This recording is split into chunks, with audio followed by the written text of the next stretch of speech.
Agerraldi hauen izaera beragatik eta denbora oso mugatua denez, gainera aurreko urteetan izan dugun esperientzia beragatik ere, erantzunik ez dugula jaso hauetan eta uste dut ez ditugula galdera gehiegi egingo partiden inguruan, baizik eta idatziz egingo ditugula aurrerago. Gainera, uste dut egingo ditugun galderak eta erantzunak nahiko berdinak izango direla, azken finean 2021ko kulturara bideratutako aurrekontuak mimetikoak direlako, egin dituzu aldaketa batzuk gauzak pixkat argiago jartze aldera, baina bestela mimetikoa dira eta hori da lehenik eta behin atera dugun ondorioa.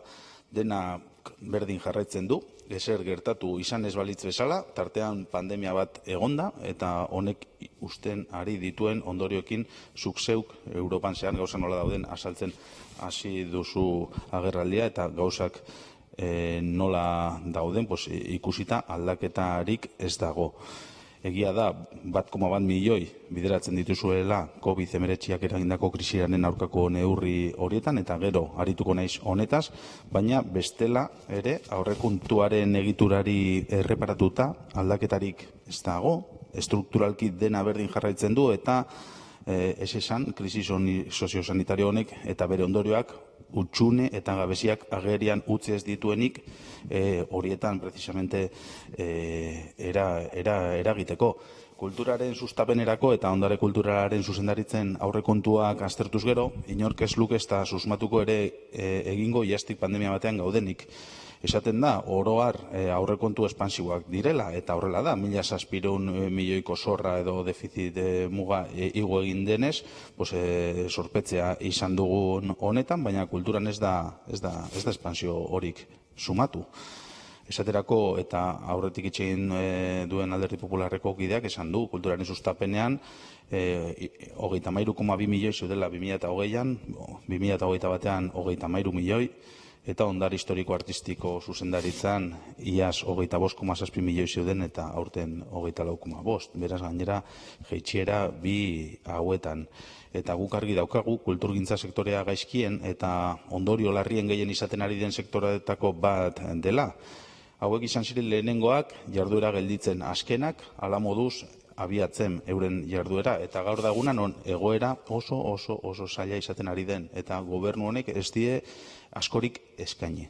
Zeren eta Jaurlaritzak abiatu dituen laguntza ezberdinen artean, oro har departamentu guztietatik porrota edo asmatu ez bada, horiek kulturgintzara bideratutakoetan izan da dudarik gabe. Horretan ez dago zalantzarik, aurreko batean erakutsi nizun grafika, zenbat aurre ikusten zenuten, zenbat emanda zen, jarritako baldintza irizpideen arabera eta inkompatibilitatearen arabera. Eta departamentuen artean, COVID-ari erantzuteko emandako diru laguntzen guztien artean ere, kultura departamentoan gutxien eman dena.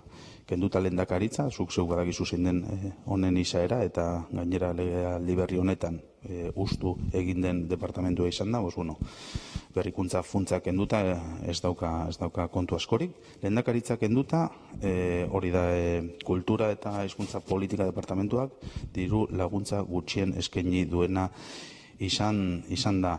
Eta aurrekontuei begirada orokorrago bat eman ez gero, eta EITB eta Kirola kenduta, naiz eta egitura osoa, zuen departamentuaren egitura osoa konputatua, zein da daukagun irudia? Pisua relatiboa galtzen doala. Hau da, urdinez daukagu urtez urte aurrekontu orokorra. Jaurlaritzaren aurrekontu orokorra. 2013 urtean, beha jo zuen, baina ordutik behitu zer nolako askundia izan duen, eta pisu relatiboa jeitziz joan da, hor 0,5, 0,5 bat, 0,4 bederatzi, iaz egia da piko bat izan zuela, 0,5 baina hori izan zen Fundazion Guggenheimekin eta Guggenheim emandako diru partida potente horiengatik, eta piko hori horrela adierazten eta saltzen da, baina bestela berazko joera dauka eta 0,5 tarte horretan kokatzen da aurten ere aurrekontu espansiboenak eta altuenak, historian izan ditugun altuenak ditugun horietan. Orduan, guk ez dugu esfortzu horik ikusten, ez dugu aldaketarik ikusten kultura departamentuan. Eta aurrekontu partidetan jasotzen ez bada ere, eta beste kontu bat, eta gainera logikoa da ez jasotzea aurrekontu partidetan, aurrekontu proiektu legearen artikulatuetan Next Generation EU, Europako funtsak eta bai jasotzen direla, eta horiek jasotzerakoan nola albidetuko den diru iturri hori, eta nola egingo den posible eta ejekutatu, baina eske memorian ere ez da ezer jasotzen departamentuan. Jaurlaritzaren beste departamentuan jaso egiten da hauen inguruko informazioa. Eta jaso egiten da eta zerri erantzuteko erabiliko liratezken. Baina kulturan ez dago. Aipamenik ere ez. Orduan, jakin nahiko nuke, ea, talde interdepartamental bat duzuen, eta ea ere, naiz eta aurrekontu proiektuan jaso ez, horretan ere, uste dut importantea dela jakitea, proiekturik eta orkestera zoazten, landu dituzuen, eta Azpiazu jaunak jasoko dituen bere proposta. Zupiria jauna ez da konbentzitzea edo ez. Galdera da, kulturare sustapenerako 2020 urtean, 33,2 milioi zeuden. 2021 batean, 33 milioi, jeitxiera egon da, txikia, baina egon da. Eta ondare historiko artistikoan, 25,7 milioi egon ziren 2020an, eta 24,5 milioi daude 2021 batean. Eta beraz ez da konbentzitzea edo ez, horiek dira zenbakiak, eta hala daude islatutasun aurrekontu proiektuan. Eta gero, azalpenak egon daitezke aurrekontu partiden baitan, eta nik ulertzen dut, eta egia da, nominatiboki dauden partidaia gehienak mantendu egin direla, batzuk berriak badaude eta identifikatu ditugu, eta galdetuko dugu horretaz ere, batzuk moldaketa batzuen ondorioz izan badira ere, baina badaude beste batzuk ere, jaitsieera izan dutena, ez dira handiak izan, baina Euskadiko soinuak adibidez, edo Antzokiko informazio komunikazio zerbitzua, edo Sarea, Antzokietakoa, edo dinamizazio kulturalaren partida, edo Tabakalera bera, edo kulturaren euskal behatokia. Hor, bi partida apurtxo bat igo dira, baina azterlan eta txostenetan 50.000 euroko ez, jaitsieera egon da. Eta beraz orotara, kulturaren euskal behatokiak 33.000 euro gutxiago izango ditu. Noiz? Eta azkenean, eta orduan bai postu egin nintzela, kulturaren plan estrategiko bat egitera zoazenean iragarri duzuenean.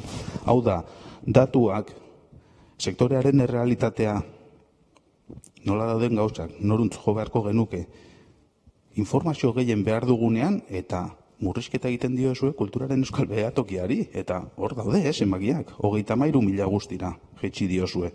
Pero vale, incluso a pesar de esta pequeña bajada, se puede decir que se mantienen en general. Lo acepto. Y no es una cuestión de convencer. Los números son los que son. Aceptamos la afirmación. Y precisamente ese es el problema. Aurrekontu expansibo batzuekin, kultura aurrekontuak estatiko mantendu direla. 1.700 milioi gehiago sorpetu garen honetan, historiako aurrekonturik altuena dugun honetan, kultura aurrekontuak mimetikoak dira. Beraz, piso relatiboa, logikoa denez, jeitsi eginda. Eta jeisten jarraitzen du, beraz, honek adierazten du, zein den kulturarekiko jaurlaritza honen borondatea eta egiten duen apostua. Beraz, ez da, konbentzitzea ala ez. Eta EITB-ren inguruan, antzeko parezido. Bidere gurutze batean gaude, eta munduko beste komunikabide gehienak bezala, eta digitalizazioari eta horrek dakartzan ondorio eta aldaketei aurre egin beharra du. Horregatik sortu zen precisamente legebiltzar honetan EITB sakonki eraberritzeko, reformatzeko lantaldea. Eta gainera, orain pandemiarekin ikusentzunezkoen kontsumo ohituretan ere izan du eragina. Eta EITB-ren aurrekontuak berdinak dira. 2009-tik ona, berdinak dira. Eta beraz, zaila da, erronka honi erantzutea aipatu duzun eta beharrezkoa den 21-23 kontrata programa batekin. Eta amaitzeko, ondorio bat, aldaketarik, ez, beraz, estrukturalki dena berdin, pandemia bat tartean, egon ez balitz bezala, eta, en fin, gure aldetik bi hitzetan, agur bat, decepzioa eta kezka.